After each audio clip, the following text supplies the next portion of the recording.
Hey everybody, welcome back to another Krita tutorial. Today we're going to continue our series with a gimmick filter and go over two pretty neat options that are available. So we're going to go to filter, start gimmick, and we're going to go down to patterns. So this is just, self-explanatory. It's just a variety of patterns you can use in your file here or your image. Some of them are going to be affecting the image directly. Some of them are just options that you can use with an empty layer. So we're only going to go over a couple of these because there's a ton here and it would take forever to go over every option. So we're going to start with clouds. So this adds like a nice, almost like a Gaussian blur that's been applied to a grain or a noise filter. And it just adds some really neat clouds, which actually works out for this image because it's a ghost skin, it's spooky, and it's Halloween, So it's pretty neat that I can add some flair to it. Would not make good for product photography, but it would make some good promotional images to help sell it. We can do a halftone pattern. So this adds a really neat halftone to my image here. I actually like how that looks. This actually handled this very well. It kept the image like what it was. It's recognizable still, but it's got a neat halftone filter on it. We can do hearts. So we have hearts in the eyes here. Increase the density. We can affect certain channels here. And then we have our preview as well. You know how I like the preview. We can do a maze. So this is going to be something that doesn't have to be applied to a pre-existing image, which is nice. We can just make a cool maze. So we can change the cell size. The smaller, we get more of a maze. There we go. All right, so this took a little while to process because it's really small for a maze. But if you wanted to make something like that, you could. We're going to actually increase that a little bit. I think 11 should be good. There we go. You can change the masking. So this is actually taking the shape of my pumpkin. So that's actually pretty cool if you want to make a cool maze. Based on an illustration, you could do that.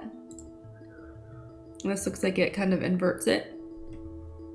Not sure if it's actually properly functioning because here you see it's not connected at all. But it's still pretty neat to kind of play with. You do white walls and you can do the dark walls. So here we have plaid. So this is changing the whole image. I believe it's pulling the colors from the image itself, but we can kind of mess with it to see what kind of plaid look we can get. We have reptile, which is kind of like scales, which I think is pretty neat. So we can do a grid, triangular. I believe this is pulling in specific color tones or color profiles to help make the scales. Increase the resolution. This is a pretty heavy filter. I think lowering it should give me some bigger scales. Yeah, there we go. Can reduce the spread and take the color out.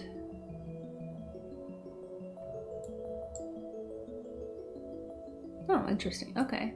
So this actually just adds more saturation and this keeps it more desaturated, but there's not much color in this to begin with, so there's not much to remove.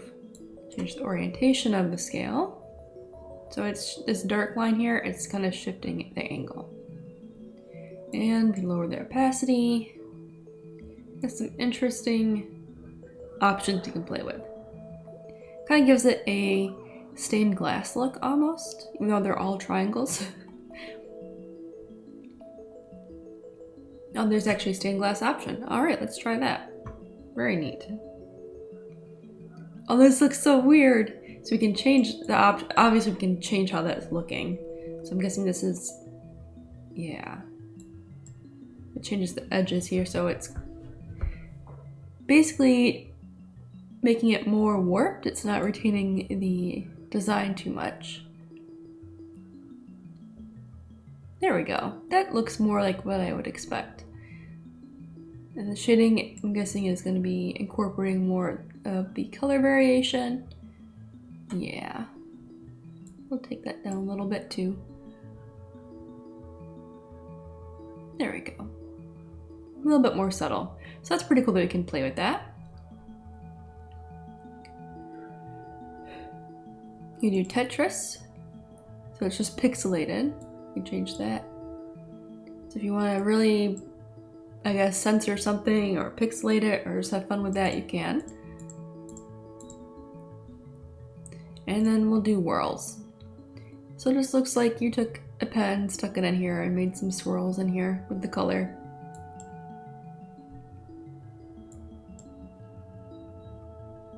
That's pretty much it for the patterns. There are a ton here that I didn't go over, but again, there's so much here that I was playing with. It would be like an hour-long video for me to show you everything. And I want to try and keep these a little shorter. But I definitely should suggest going out to look at these and playing with them because there's a lot here.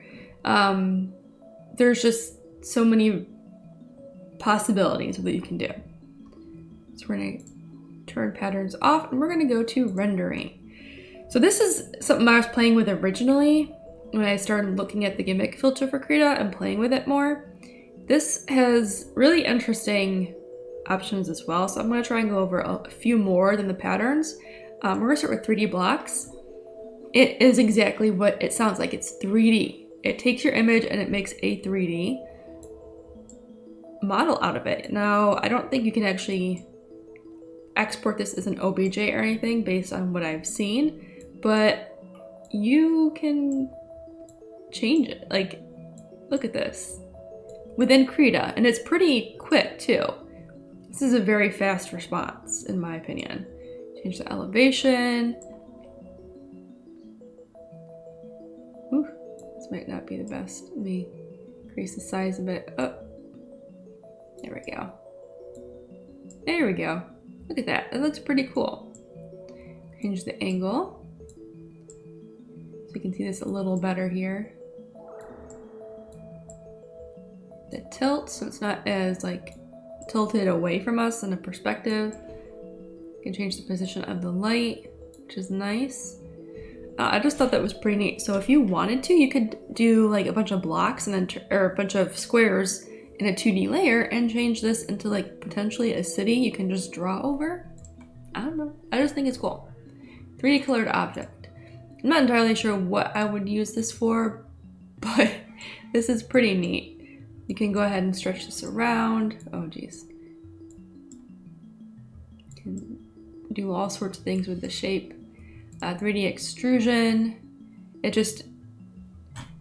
So basically you're taking a flat surface and you're giving it depth by extruding it. 3D mesh. I did try to bring one of my files in here and it didn't quite respond very well to it. So I'm not sure what the limitations are for the OBJ because I know I've used this before and it was fine. But I also work in heavier files that maybe there's a poly count limit. You know, this might be too high of a poly count. I'll play with that more, but if you have a low poly mesh that you want to bring in and try and like composite it into your image or photograph or illustration just for, I don't know, perspective or size or whatever it is you're doing, you can do that. I thought that was pretty cool. So for hair locks, it like did something, it's very interesting. It kind of like makes it look like hair to make the shape of your image. But it just looks, I don't know, it kind of looks like spaghetti, but I think that's just the color. Let's just turn it to, we'll do Anime Land, do purple. But, I mean, it wouldn't work very well for a photograph, but if you are struggling to like make the hair on something, maybe you can just block out the shapes and then use this filter, and then you could get some quick hair. It doesn't have to be like a final look, of course, but you can use it as a base to start from. So, that might be something worth checking out for that kind of use. So these are the settings I was playing with. It's kind of transparent. I was kind of hoping the thickness would be more opaque, but it looks a little too transparent. But again, like I said, you can use it as a guide to make final hair and look. You know, we got a preview typed on here so you can compare it before and after, though it wouldn't really help with this type of image because it's a photograph, not sketching out, like blocking out where the hair would be.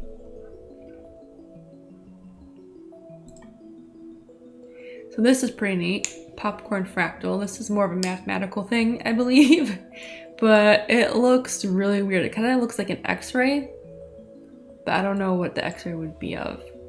So this is pretty cool. Oh, is it kind of doing the pumpkin? Like these would be the eyes and the stem. I'm not sure. Let's see. Yeah. Ooh, I'm like scrolling and making this different as I'm moving around. But this is a cool thing to play with. I'm gonna actually reset this. Let me change the point. There we go. Very cool. Kind of reminds me of like a glass base in a way right here, with the way the lighting looks, or the highlights, I guess. Yeah, I thought it was neat. You have just a normal spiral here. Nothing like too crazy, but I like that you can control it, and you have your ability to make a super intense spiral.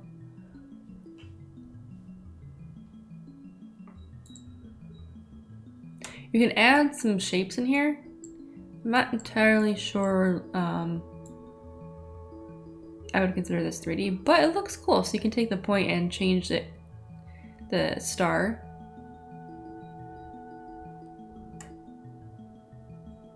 This kind of reminds me of in Pokemon, they were starting to you can give like the Pokemon candies and stuff, and it would up their cuteness level. They use a shape like this to show you if it was cute or spooky or something. So it's pretty neat that you have interactive controls for this. I really do like that that's part of this filter. So let's see, outlined. So we can just do the outline, and we can do filled, change the opacity. So we can add more control points if we want. Oh, looks like a little windmill. Very neat. So we'll change that and make it thinner or thicker. Just add a couple more points and see how we can change it. So it is mirrored, so what I change in one part is just being duplicated everywhere else. Get some weird shapes going on.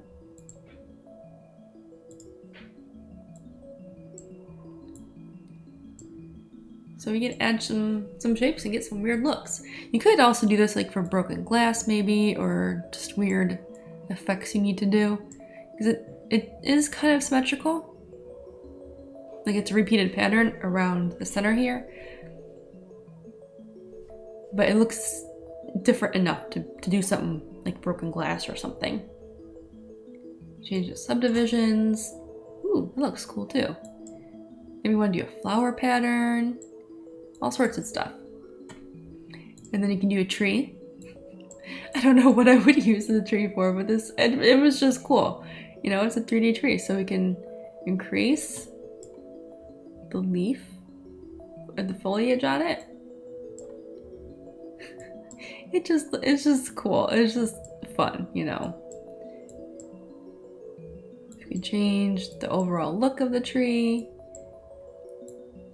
Oh, I guess I wouldn't. Oh, well, I mean, you wouldn't really want to squish it that much, but you can change the size, change the thickness of it.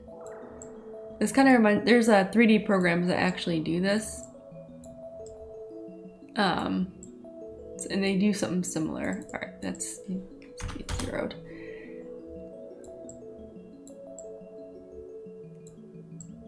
I mean, it doesn't look like a very good tree, but it would be a good base to start with. Or if you're just doing silhouettes and stuff like that, it wouldn't be a bad thing to use as a reference. Branching, standard branching. Ooh, that's too much. All right, I don't know what happened to my tree, but it's getting very what do you call it? Modern, I guess, like modern art. Oh, that looks cool. I want to make that bigger. All right, we're gonna make this bigger here. There we go. So it looks like almost like a willow tree. I mean, obviously it's not, but the fact that I can change how that looked is pretty neat. Not very accurate for a tree, but again, like I said, you can use it for silhouettes and stuff like that. I thought it was pretty cool. And then wire map. So this basically just takes it and it turns it into a wireframe.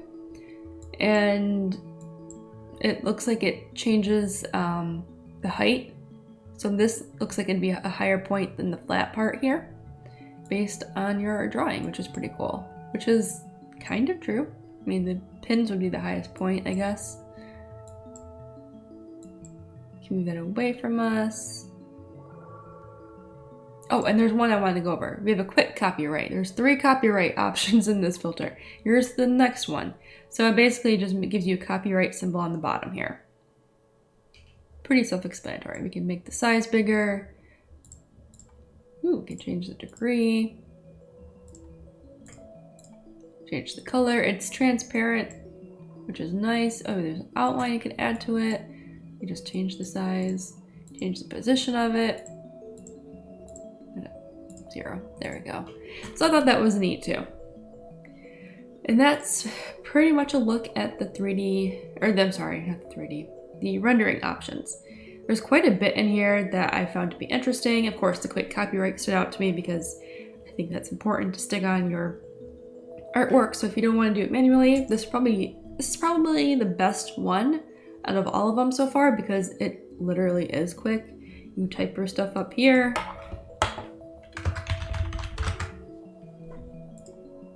And it changes immediately. And I didn't have any bugs or anything, it just worked. So that was, you know, I'm not saying there's anything wrong with it, the last one we looked at, but I didn't have any issues using it. So you can use it now. Don't have to wait for Krita updates or anything like that. Yeah, so that's pretty much it for those 2 sections. Again, there's a ton there for both of them that could not be shown in a short video. By any means, it would be like an hour for each, I think, just to go over each option and their settings to see what we could do with them, what use cases we could potentially use them for, all that good stuff. So if you haven't tried any of them out, or you want to try some that I haven't talked about, definitely go do it. The only issue I had was you may have to wait for it to process a little longer than some of the other ones, but otherwise that's about it. Nothing else that I found to be an issue. Yeah. Alright, so thank you guys for watching this video. If you have any questions, as always, leave them down in the comments. I'll do my best to answer them. If you haven't already, make sure to like and subscribe so you don't miss out on the next video in the series, which will be going over repair and sequences, which I believe, what did I look at? Yes, they weren't, that one was bigger. I couldn't remember. So we'll see how much we can go over for the repair and sequence in the next video. Alright, thank you guys so much for watching, and I will see you in the next one.